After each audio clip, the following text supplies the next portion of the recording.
Good afternoon, everybody, and welcome to today's webinar. We are pleased you have taken the time out of your busy schedule to participate in today's webinar and are confident that it's going to be a great experience for you. My name is Matt Safright, and I am a faculty consultant with NASSP. And again, I want to welcome you today. I will be your moderator for today's webinar.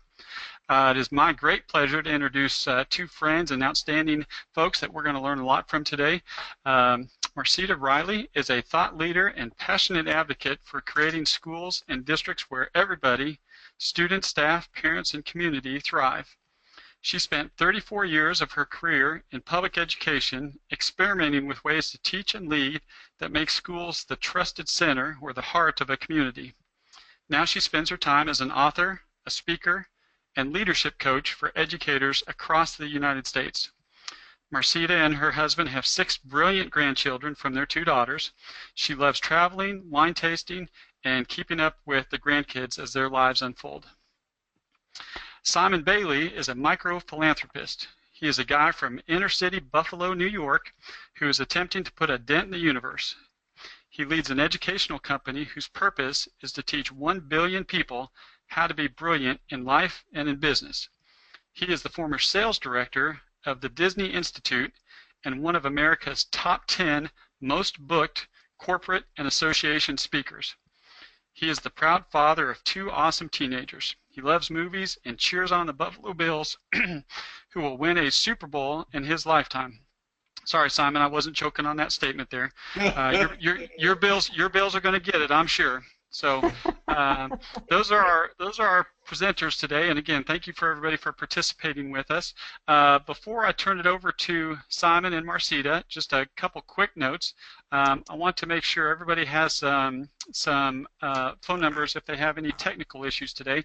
Some of you, if you, hopefully this isn't the case, but if you can hear me but cannot see the screen, I'm going to give you a couple phone numbers that you can get some technical help here. So if you need any technical help during today's webinar, you can call this toll-free number, 855-352-9002.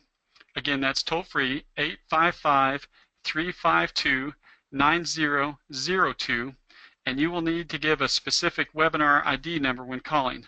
That webinar ID number is 574-142-411. So again, if you need any technical assistance, if you can't see the screen and can't follow along, you can call that number, and there's people standing by toll-free that will help you get online there. 855-352-9002, and the ID number for today's session is 574-142-411. As we're participating in this webinar today, we'd invite you to expand the conversation on Twitter using the hashtag NASSP webinar. You can follow us on Facebook, the address there, facebook.com/principals, and the website. That website, nassp.org/webinar, is probably where you saw today's webinar information and login information. That is also where in about a day or 2 days, the recorded this recording of today's webinar will be posted there. So if you want to share this with colleagues, if you want to go back and review the great information you're going to hear and the conversation we're going to have, you can go to that website and get the recorded version there. Also, the certificate of attendance, if you need that for any kind of documentation, you see the address there, nassp.org/webinar completed. So during the webinar today, we want to invite your questions, and you have 2 options to do that. You can use the chat feature that you should be able to see there. You can chat into there, or you can use the question box. I will be monitoring that. We will compile those questions and make sure we've got time to get to as many of those as we can. We may have to respond to some of those individually after the whole group session closes, but we would appreciate you chatting in or writing in your questions there, and Simon and Marcita will be happy to respond to that. So again, at this time, I'm not going to take any more time away from who you came to hear from. It's a great pleasure that we get to introduce Marcita Riley and Simon Bailey. Well, hello everyone. I am Simon, And Marcita and I are so honored to have this opportunity to share with you 3 tips for creating a culture of learning. And as you listen to us, this is based on our book, Releasing Leadership Brilliance, Breaking Sound Barriers in Education.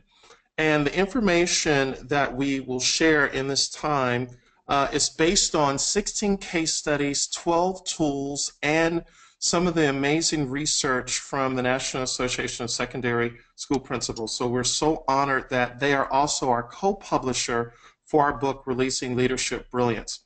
In our book, we advocate for a model for leadership that we believe will create a thriving school culture and an empowered community.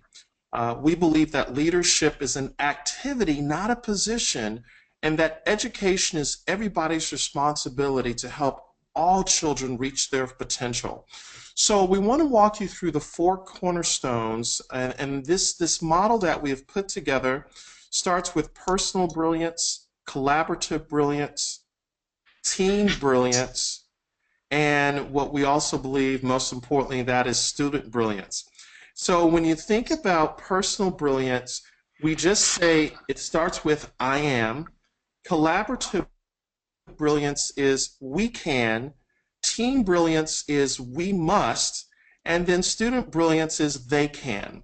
So these cornerstones is really our approach to thinking about how do we begin to break the sound barriers of education. And I want to take you just a little bit deeper into this whole concept. So there are 4 forces, and if you're familiar with the 4 forces of flight, we have taken the 4 forces of flight and we have kind of repurposed those as it relates to this whole concept of breaking the sound barriers. So the first force is the force of weight.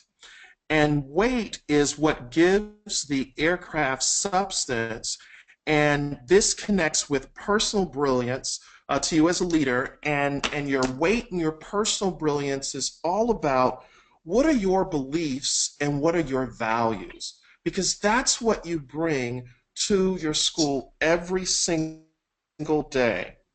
The second force is lift. And lift is the flow of air beneath the plane that keeps it airborne. And when we look at lift, lift specifically ties to collaborative brilliance. And Marcita and I have created a phrase called, it's all about how do we give a hand up, not just a hand out. And then there's thrust. Thrust is what moves the plane forward, and it's the engine that moves the plane not only forward, but it keeps it heading in the right direction. We often say that it's difficult to move into the future while looking through a rearview mirror. So thrust is all about the team and what impact the team has on student learning. And we believe that when teams come together, that they impact that student experience. And then last, but certainly most important, is drag. So drag is the resistance that slows down the speed of flight. And how do we begin to reduce the drag and break those sound barriers that really get in the way of students having the optimal learning experience? So it's these 4 forces that we talk about that will allow you to break the sound barrier and really create the culture in your school that you want and need, because we've discovered over the years a lot of organizations and businesses and schools, they spend time on strategy and planning the strategy, but we've discovered that culture eats strategy for lunch. So the tips that we want to share with you is really how do you build the culture, that emotional glue that allows you to break those sound barriers. Thanks, Simon. We put all of these, we put the 4 cornerstones and the metaphor of the 4 forces of flight into one big model of leadership. And the goal of our model of leadership is to create a thriving school culture and an empowered community, just as you said. We want the community to feel that for everyone in the community to feel like they help create a great education for our children. So we've got the 4 cornerstones with the indicators of what each cornerstone is: personal brilliance, collective brilliance, team brilliance, and student brilliance. And today, what this seminar is going to focus on is the student brilliance portion. How do we reduce drag so that we can really bring out the brilliance in students? So people ask, well, what do you mean by student brilliance, and how can we in our schools do that? Well, again, it's about we as the adults in the system breaking down barriers of boredom and bureaucracy. We see those as big barriers to student engagement. We can do that by infusing hope and inspiring our students to dream big, as you'll hear in some of the stories we share with you today. It's important to give voice to students so that they know that you care and they know that they have choices. It's important that our instruction be student-centered rather than teacher-directed. And the point of all of this is to create greater meaning and engagement in instruction. Simon and I believe that in schools, drag represents all the sound barriers, any of the barriers, whether they're intentional or unintentional, that hold students back from engaging fully in their work and learning at their peak and blossoming into full potential. So today we thought we'd illustrate what it takes to cultivate this student brilliance by sharing 3 stories of award-winning NASSP principals who are examples of what can be done to reduce drag in your schools and to break those barriers to student brilliance. Now, to set up the first story, I want to introduce you to some interesting research from Shane Lopez. He's the chief architect of the Gallup poll that's given to U.S. students in grades 5 through 12. Now, you'll see the disengagement that results in our students from his poll. Lopez says that hope, engagement, and well-being are significantly related not only to student performance, but they also influence things like grades, credits earned, how well students do on their test scores, their likelihood to stay in school, and even their future employment. And even though the poll isn't necessarily representative of the U.S. student population, the poll results do give us information about how 500,000 young people feel about the quality of their lives, their experiences at school, and what their future will be. So in the fall of 2013, more than 600,000 students completed the poll. And while 54% of them said they were hopeful, 28% said they were not really engaged in school. And 17% more reported that they were actually actively disengaged. So this brings me to the story of Sheena Elena. Her story illustrates our first tip on how to reduce drag, and that is to make learning student-centered rather than teacher-directed. Sheena, at the time, was principal at the Kamehameha School in Hawaii. Now, there was a physics teacher there who came from the business world, and he was very knowledgeable, but he used lecture and tests as his primary approach to teaching. Sheena felt like this was a real drag on students' learning because they really didn't have the background or experience to make meaning from the stuff he was trying to teach them.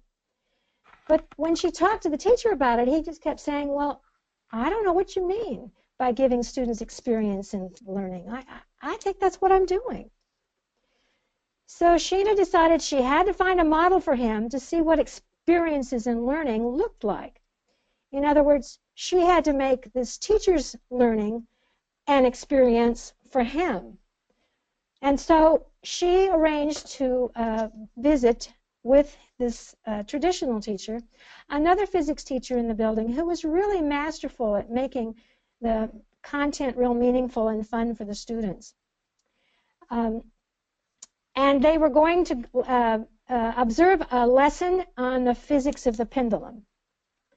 So when they entered the room, they saw the students gathered in teams, and there was a large weighted ball suspended from the ceiling and swinging from side to side, while the teacher was singing to cranked up pop music. The students were measuring the distances in the path of each pendulum swing, and they were just loving it. They were fully engaged in the learning, as well as seeing application and context at the same time. Afterwards, when Sheena talked to the traditional teacher about the experience, he said, "You know, now I get it. It's about connecting the content to the students in a meaningful, even fun ways." See, engagement isn't about showmanship or entertaining kids. It's about communicating your own passion and energy for the content and answering the question for the student, why should I care? So from then on, the traditional teacher began planning instruction differently so that he too could engage the students with the content that he loved. And by the way, Sheena is now principal at the King Elementary School in Honolulu, and she was named the NASSP Middle School Principal of the Year in 2014. Now, the next concept we want to talk about is resilience, because that's a really important one for reducing drag. Sager has some interesting research. It's old, but it's still really very relevant. He talks about engagement. But how we help engage kids tells us a lot about resilience.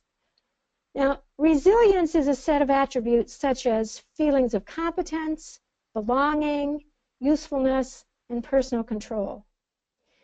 Resilience provides students with the strength and fortitude to not give up when the work gets difficult or when they fail at first. Instead, they re-engage, they look for help, and they try again. They retain a hopeful and optimistic attitude, knowing that if they practice long enough, they'll eventually get the job done. So Sager says that in schools, we can actually structure opportunities for daily routines that help our students experience feelings of resiliency and grit. And we do that by providing authentic evidence of their success. In other words, we tell them where they're competent. We show them that they are valued members of the class, that we're glad they're there, that they belong there. We recognize the contributions they make to the class. We show them what's useful to share, what's useful for their other students, and what's useful for you to hear about. And we make them feel empowered by giving them choices about their learning. We give them personal control of some of their learning. So this brings us to the story of Judy Marty. Now, Judy is principal of Mater Academy Charter School in Hialeah Gardens, Florida. 80% of the families at her school cannot speak English, and 83% live in poverty. Actually, society doesn't expect her students to succeed at all. But her story is all about setting challenging goals and encouraging effort and persistence in students. When she took over the school, she imagined the academy as a school that assumed every child was going to go to college or post-secondary school. Even now, as students and parents enter the school, the first thing they see is the college wall. It's filled with pictures of every senior, where they've been accepted to college or post-secondary schools. And as the year progresses, they begin to include the offers coming to current seniors. 92% of the seniors go to college or post-secondary school. Judy also has, in another part of the building, she has an alum wall, and it shows where in the world are Mater alums. This inspires her students to dream big and to know that there's things outside the walls of the village where they are that they can dream about, that they can aspire to. Now, as students begin the academy, the staff model grit and resilience by telling students they will have more homework and stay at school longer every day than kids in other schools. The school doors open at 6 a.m. each day, they say, and they close after 7 p.m. And there will be academic activities before and after school, and tutoring for every class that's offered. And they also have Saturday tutoring classes and summer library hours. And the results have been absolutely dramatic. 97% of the students graduate on time, and 92% go on to college or post-secondary school. And Judy's school was named an NASSP Breakthrough School in 2011. Simon, why don't you tell them about Quaglia and Corso's research? So our last story is a good example of what can happen when you use the research of Dr. Russ Quaglia and Michael Corso. You may not know, but they did extensive work in the area of student voice. They interviewed 66,000 students in grades 6 to 12. 43% felt that the school was boring. And Quaglia and Corso connected student voice to the development of self-worth, engagement, and purpose. Quaglia speaks passionately about giving students voice in our schools, and if you've ever seen Russ, he is absolutely passionate. Marcita and I have had the opportunity just to listen to him and have just been riveted by his passion, but also his research. He says that when students know the goals of the class, they believe that they have a voice, and they feel that the teacher is willing to learn from them. They are 7 times more likely to be motivated to learn whatever the teacher is teaching. Engagement is about getting the whole child, as we like to say, head, heart, and hands engaged in learning. And as Marcita has already stated, it's not about entertaining students, but about providing the tools and resources for them to be the intention center of their own learning. So we really, really believe that we've got a great example, and Matt, we would just love to hear your story of how you were able to take some of Dr. Russ Quaglia's work as student voice and implement it when you were a principal in junior high. Yeah, I'd be happy to. And thanks for the opportunity. So what you were just talking about there about when students know the goals of the class and believe they have a voice, the factor of 7 times that they're more likely to learn what the teacher is teaching, you can't ignore those kind of numbers. So my philosophy as a principal has always been, a junior high and a senior high principal, has always been that the analogy holds that how I want to treat my staff, how that interaction between staff and myself as the building leader, the formal leadership position, whatever that relationship needs to be, the ideal relationship, I want the same thing holding in my classroom. So in other words, if I want, and I do, staff to have input into building operations and procedures, then that needs to hold true for students to have input into their classroom procedures stuff. So the two main ways we did this in my last school is we only had 2 grade levels. We were just an 8th and 9th grade junior high, fed by 3 different middle schools. So I didn't have hardly any time to get to know my kids. I mean, I had 2 years with them to get them ready for senior high school, and so we started very intentionally in the spring of 7th grade year of getting to know those kids that were coming to us. Mostly that was done through surveys. Mostly that was done by staff, counselors, and teachers going to those middle schools, not just the once or twice to talk about electives and those kind of things, but to really get to know them. Example, and then we were responsive to that.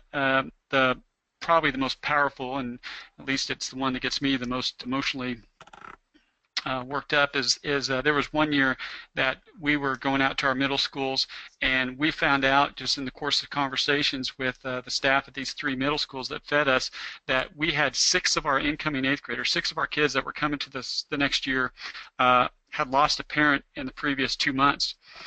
Or were about to, a couple that were real close, literally within weeks and stuff like that. So those incoming 8th graders, we had 6 kids walking in the building that ended up having a parent that was lost. And so, you know, my focus on algebra and English and stuff, although that's important, changed dramatically knowing that those 6 kids had lost a parent. We probably would have never known that information if we hadn't reached out specifically in multiple ways and not prying too far, but going beyond the surface of just talking about electives and stuff like that.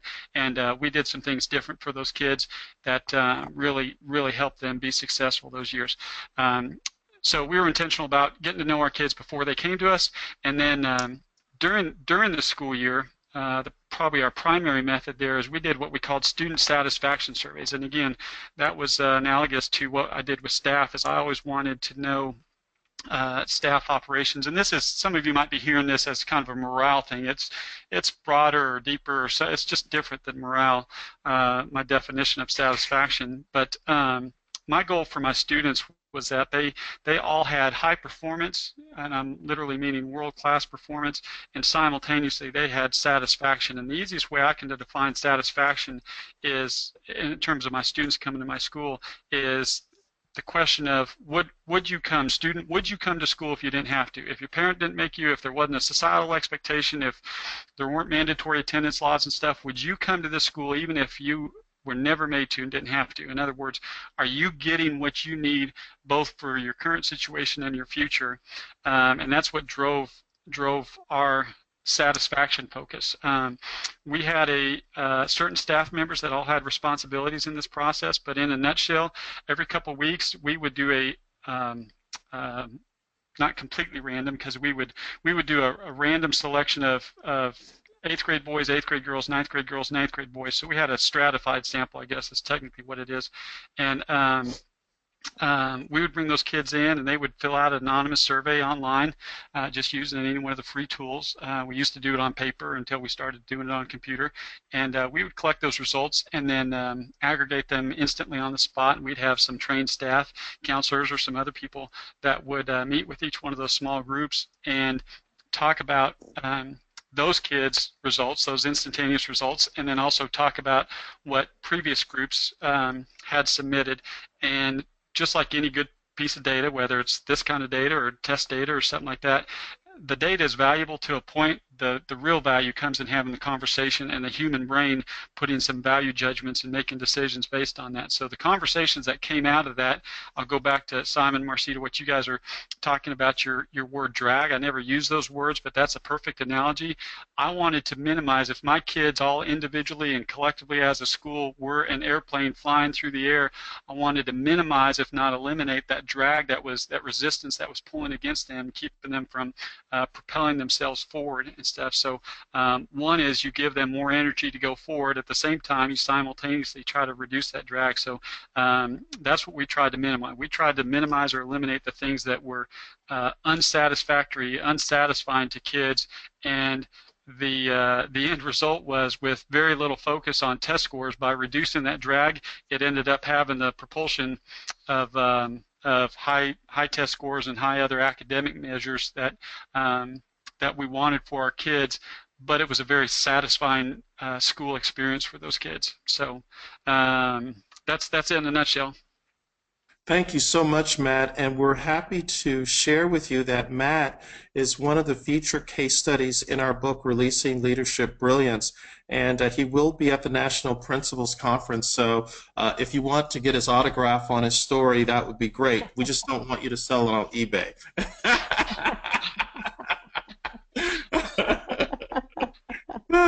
But one of the things that Marcita and I are really excited about, when we interviewed Matt, to hear the culture that he had created in his school around student voice, it just really spoke volumes. And so congratulations on those results that you've had.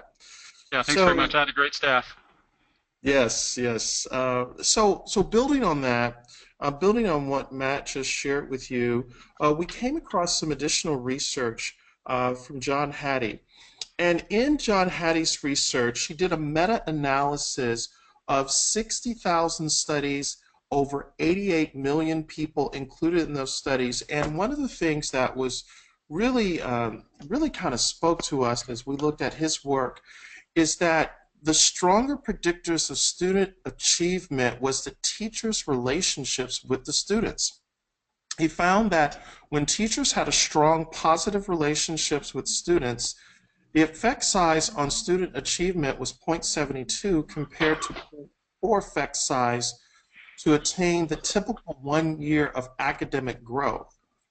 Hattie was showing that a strong positive teacher relationship with students can result in almost 2 years of academic growth in one school year. So we believe that relationships truly matter when you're really thinking about building out that school culture.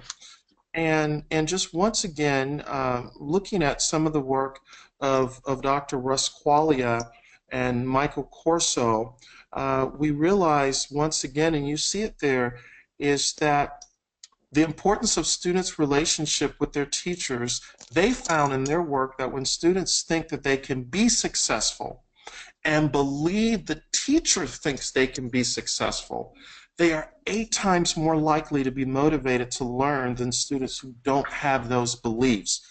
We believe that the belief system that teachers bring into the classroom literally creates a presence. It sends a message. It speaks volumes. And you know what? Students know if teachers are for them or against them. Students know if teachers care about them, not just trying to get them to pass the test, which, yes, the test is important. But when they really know that the teacher cares about them, they'll step up and really take it to the next level. Thanks. Well, in our book, we have a number of exercises to help people kind of get started thinking about how can they increase the wow experiences they give their students. And we say wow meaning watch out world. So we wanted to take you as the audience through one of the exercises. And the exercise is called Surprise and Delight Teaching Experience.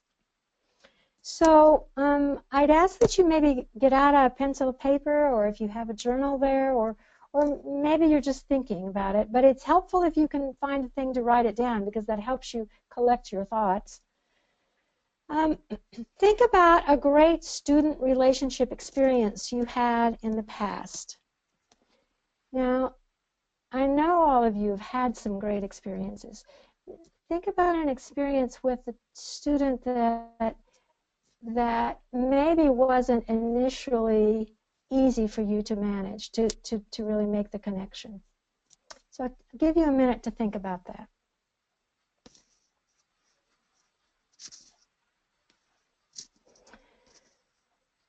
Write down, just put some bullets. What were some of the things that made this relationship great for you? So how would you describe it? And what was it like, this relationship that you had?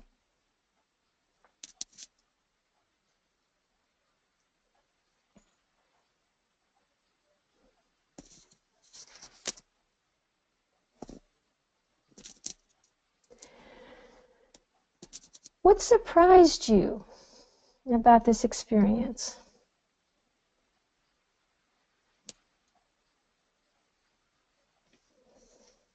Write down those things that maybe you didn't expect.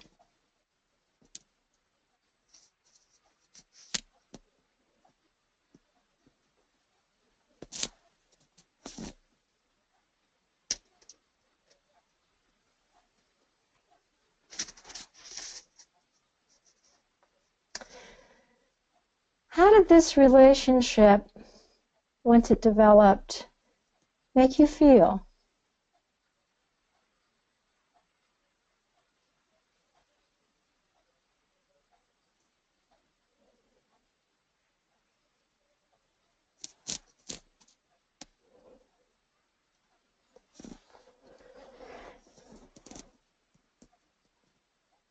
What did you do that you think was maybe key in this relationship becoming a good one, this student?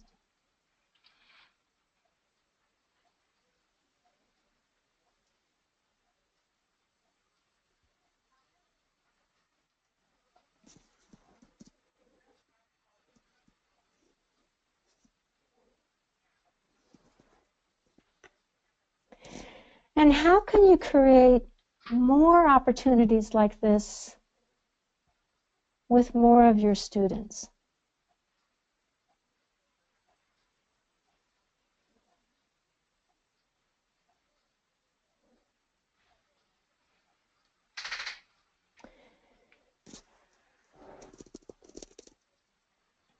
Now, this is a time when I wish we could have an open mic and hear some of your stories. I'll tell you one of my stories. I was a teaching principal at one point in my life, or actually it was early on in my administrative career. And so I was teaching a section of science as well as being principal. And there was a student in the class who was sixth grade. He was a big, rough, tough kid. He always had a chip on his shoulder. And teachers sort of gave him wide berth because he would always come back with a kind of a bad attitude. So they really didn't want to deal with him too much. But I knew that if I didn't deal with him, I just had him for one section, but if I didn't deal with him, he could really make my life difficult as a teacher. So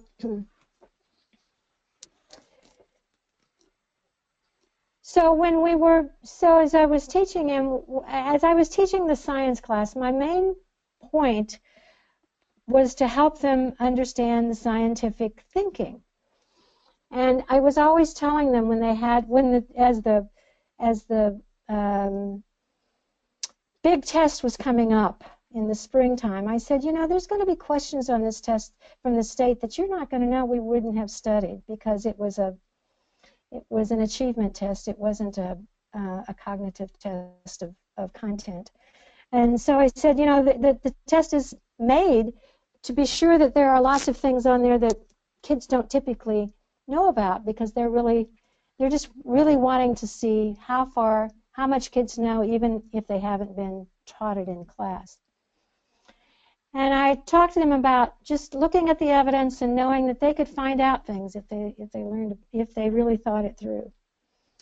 So the day of the test came, and I was out of the building. I had some kind of a meeting I had to go to, and there was a sub in the class. And when I came back to the school, William met me at the door, and he had a big, long face. And I said, William, what's going on? Why are you here? And he said, didn't have a good day, Ms. Riley. And I said, well, I don't understand. And he said, well, I better come to your office and tell you about it. So we went into my office, and I sat down, and I said, William, my heart just sank, because I thought, okay, he either got himself kicked out of class or something. And he said, yeah, didn't have a good day. And I said, well, you were having the test. I don't understand.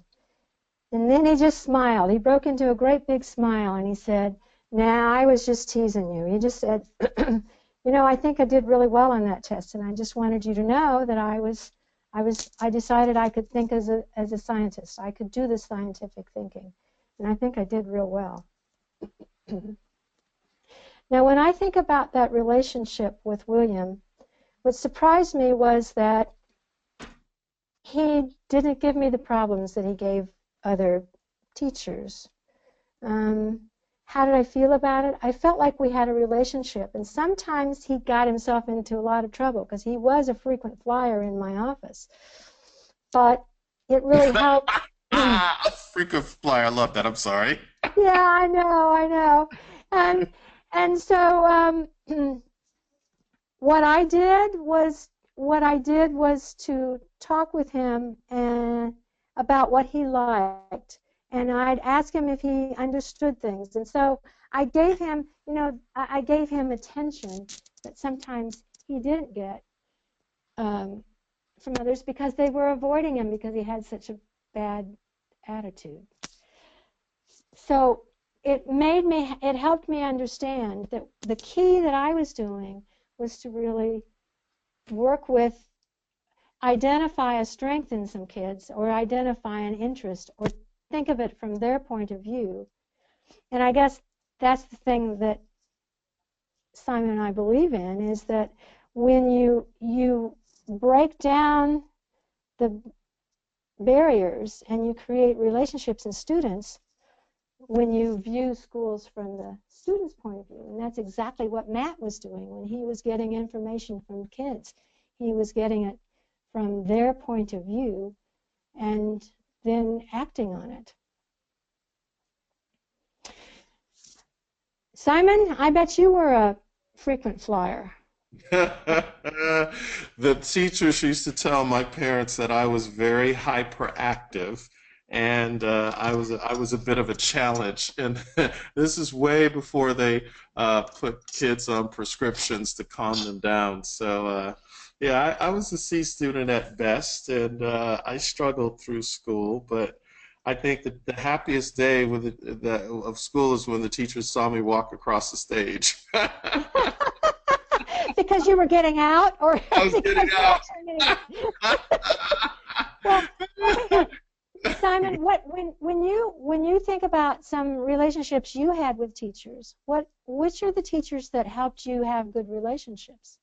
I think the one teacher that still to this day I'm forever indebted to is Miss Rita Lankus, my English teacher, because she saw something in me that I didn't see in myself. And she said to me almost 31 years ago, "Young man, I want you to write a speech and give it before the entire school." I can still hear her voice in my head.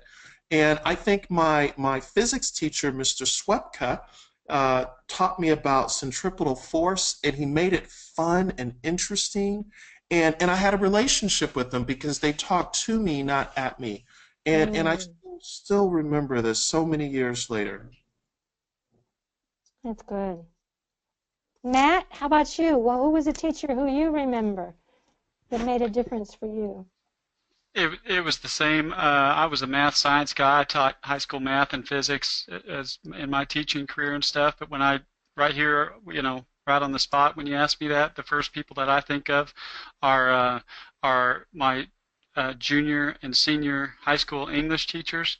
Mm-hmm. I was not a good reader. Still am not. But and they had the highest expectations for me, and they were known, for generations really, of pushing kids and pushing them farther than anybody thought they could.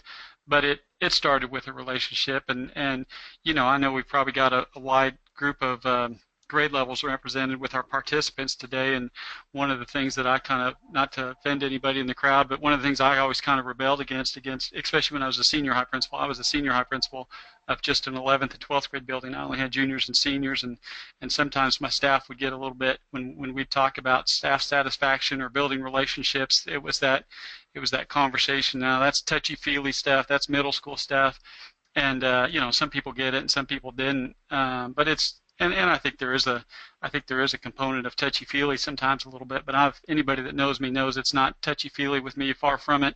But there's a big difference between, in my mind, about having good relationships and the satisfaction that I talked about, and building those relationships that Hattie and everybody else has talked about. It doesn't have to be this super gushy, touchy-feely kind of thing. In fact, the older kids get, I think it's less and less of that. It's you said it, Marcidi, talking about talking to kids. It's treating them as human beings. They might be a little younger. They might have some less life experience, and that doesn't absolve ourselves of being responsible for what we need to be responsible for as adults. We certainly don't absolve ourselves of that, but doesn't mean we can't treat them like adults, regardless of age. Yeah, and I think we treat them like adults by just simply being interested in what they're interested in. I mean, asking about their opinion and getting their input, and and having some normal conversations, not just all teacher conversations or discipline conversations with them. Well, thanks for the sharing here. We use these reflective tools like this to help us figure out how what we naturally do connects with students well. And then when you know what you do naturally to connect with students well, you can build on that knowledge to be much more intentional about connecting with more of your students. So sometimes that student who's got an attitude or kind of prickly with you, you can think about ways you might be able to start a conversation that's maybe not about school or not about homework, but just getting to know them. And those kinds of conversations, as both Matt and Simon illuminated, are really very powerful in connecting with kids, and it makes such a difference. As we said, when you get student voice into the system, kids know they matter, and when they know they matter, they work harder. That's good. So, as we kind of summarize for what does it take to reduce drag, we have 3 general takeaways. One is make learning student-centered rather than teacher-directed. Set challenging goals that encourage effort and persistence. And when students have a voice, they know they matter and they work harder. So, Matt, what are some questions that are bubbling up from the participants? Yeah, several questions we'll throw out here, and I'll kind of lump some together and kind of try to prioritize here a little bit in terms of consistency. But just for all the participants out there, again, just a reminder that we've got a few minutes here that we intentionally built in to answer your questions. On your little webinar dashboard, you might have to hit a little plus sign in front of it to expand it or something like that. But you should see a chat option and a question option. So whatever one you're more comfortable with there, if you just want to do a quick little chat or the question box, a little format, but they both basically work the same way. So if you've got some questions now with what you've heard in this conversation, feel free to put them in. So let me, while people are typing more in here, Simon, Marcita, one is what would be your suggestion, both with your experience and what you've seen with schools and your experience in and out of schools? Let's follow up on that last conversation right there, your last point. When students have a voice, they know they matter. So what are some practical ways that you all have seen from studying these schools, being in and out of these classrooms and schools? How do we real practically break it down for us? How do we give students a voice? What does that look like? If I'm a principal out here listening to this conversation who philosophically is in total agreement with it, but isn't real clear on what I would do tomorrow or next week or this summer or fall, what are some thoughts you have for them, some guidance without dictating anything, but just giving them some pointers on things to think about or some practical tips that they might consider? Matt, I think you had some great examples. When having conversations with students. I've been working with a principal in a local school district here, and when she first took over, she would take groups of students out for just short focus groups, and she'd ask kids who were on the student council, the leaders in the school, or the ones who were the straight A students. She'd ask them what really helps them learn, and what's been a good experience for them and what seems to get in the way.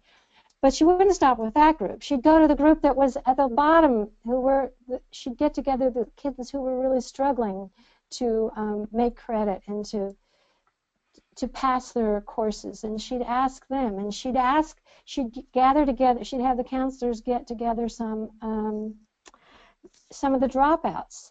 To ask them what were the things that really caused the dropouts, and so she'd get information. She'd be very intentional about bringing together focus groups, just informal focus groups, maybe just a 15-20-minute conversation with a group of kids that had certain characteristics, so she could really hear the voice of a broad range of students.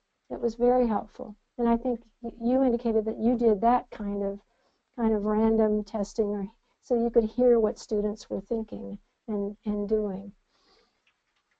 I think also building on that, I'm sorry, Marcita, go ahead. No, go on. I was going to say, building on that, what gets recognized gets repeated. So teachers being able to recognize what students are doing right instead of what they're doing wrong, and it invites them to step up even more once they know that the teacher sees them and recognizes them. We think the second thing that really helps students have a voice is for students to know that their feedback matters. So when they bring forth ideas or suggestions about what they're learning, Obviously, teachers are not able to act on everything, but to at least know that they're heard and that they matter, it invites them in the future to certainly bring forth other ideas to make the learning experience and the culture better. Absolutely. Yeah, that's great thoughts there. Hey, Marcita, real quick, can you, while we're going on to some other questions here, thanks for that. Can you go back one slide, please? Oh, sure. A couple people want to see that.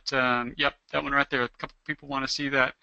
Steve and others, there you go. So you guys can grab that. Some people want to grab that right now, Marcita, and get a photo of that to share more Okay. immediately and not wait on that. So I'm going to lump a couple other questions that are coming in together. See if I can kind of make this clean. And those of you that are asking these administrative focused questions, if I don't quite get this, just for time, I'm going to kind of consolidate this. If I don't quite get what the gist of what you're asking, we'll clarify that a little bit more.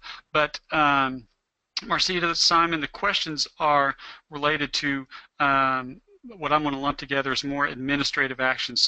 So how do, our audience is primarily, these participants are primarily administrators, building administrators, probably some central other leadership roles.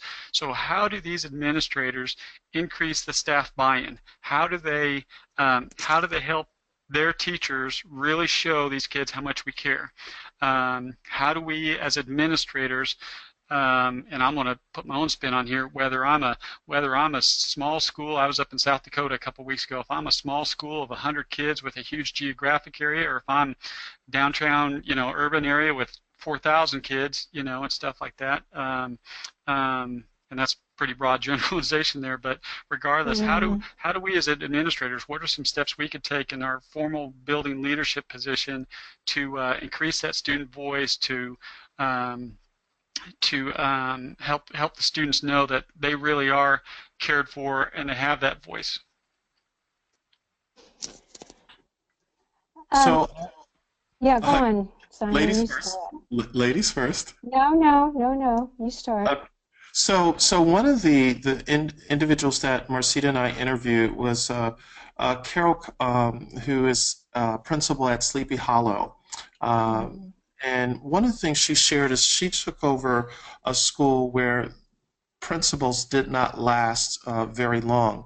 And the first thing she did is whenever she had a meeting with the teachers, she wanted to understand where was the power in the room, who were the individuals that were behind the scenes kind of pulling the strings. And so she had to deal with that the internal powers to be in the school that influenced all the teachers. And once she addressed them, she decided that she needed to have open door meetings, that anytime they can walk in and see her no matter what. The other thing is she really invested in professional development and professional learning to really understand what were the gaps in learning for the teachers. So as she began to focus on them, they felt cared for, and then they could take the experience that they were receiving from the principal to the students. Another example is we interviewed Robbie Hooker, who, yeah, just an amazing guy, and he talked about he and his superintendent realized they could no longer use poverty as an excuse that prevented students from learning. So one of the things he encouraged the AP teachers to do is to take kids who were at risk and allow them to be a part of the AP learning experience, because he believed that AP teachers had some tools that could help at-risk youth. Yes. And I think building on that, the point you were making that I think is really important is that 2 points. One is in the cases that you described, Simon, the principal was saying out loud and paying attention to what he or she wanted. It was what, they talked about the goal that they wanted. Carol talked about having a school in which there was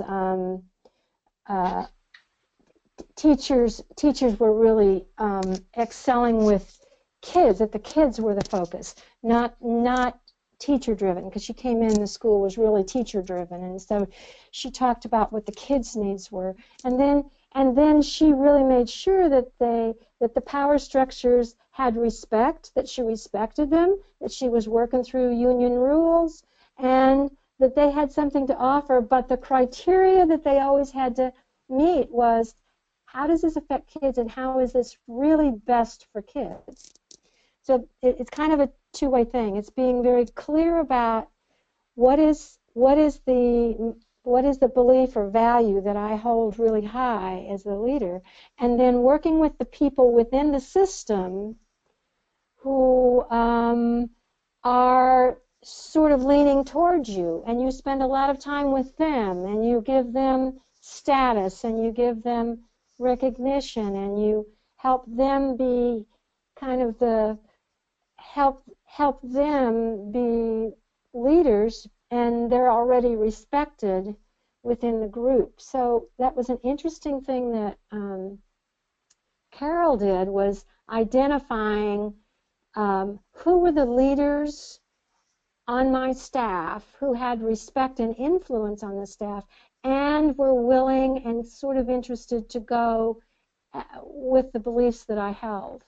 And so that was a very useful way. And it took her, it took her a couple of years to really get this into the culture of the school.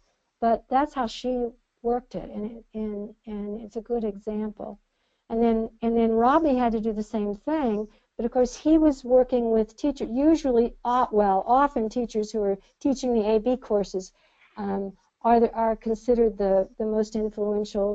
They're generally considered very highly professional teachers. So if you can work with those teachers and help them see how their beliefs coincide with your beliefs, and how they can even produce better results if they bring in some of your ideas about working with students as well as holding high standards for students.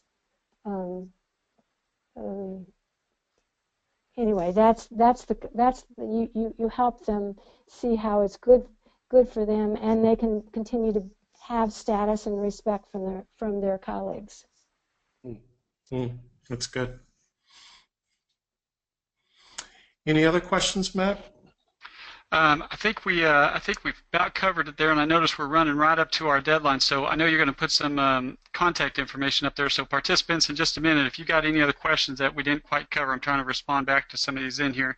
If we haven't responded to your questions, if Simon and Marcita are okay with that, I think they're going to give you some contact information that maybe you can contact them directly. Absolutely. So please go and visit our website, releasingleadershipbrilliance.com.